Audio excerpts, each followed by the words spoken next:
Hi there, Sanibonani Molweni. Welcome to Fix channel. If you're new here, please subscribe before the end of the video. If returning, thank you for love and support. I appreciate you. Uthando nesithamdo nesembo kanye nezingane zesembo. Lena i-case study emfishane sicela nje ngicela nje siphendulane umbuzo because kunombuzo. Lana ingabazali or ubaba to be specific. Ubaba la onengane eshade incane.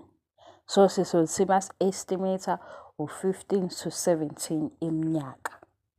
Uma ke lengane ishada okusho ukuthi ubaba lo wamukele inkomo or ilobolo kuleyo minyaka yengane yakhe. U-15, 16, 17 iminyaka esiyibikayo. Mase kuthi ngapha ubaba lo onengane angayikhulisanga yentombazane.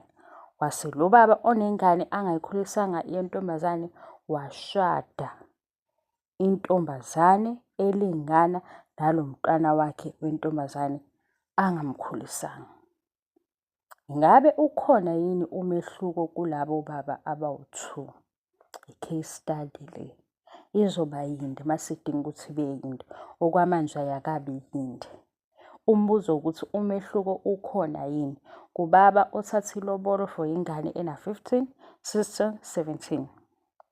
Ubaba ongamkhulisanga umntwana wakhe wentombazane kodwa washada untanga womntwana wakhe wentombazane. Mase kuba khona othi engamluleka kanjani untanga yakhe. Yona-ke isiZulu-ke siyathanda ukusidida ngezinye izinto. Izoba yinde le video ngesinye isikhathi. Okwamanje mfeshane umbuzo uthini? Ukhona yini umehluko kulabazali ababili? Because ilapho indaba. Thank you so much for your love and support. Ngiyabonga angiqedi. Bye.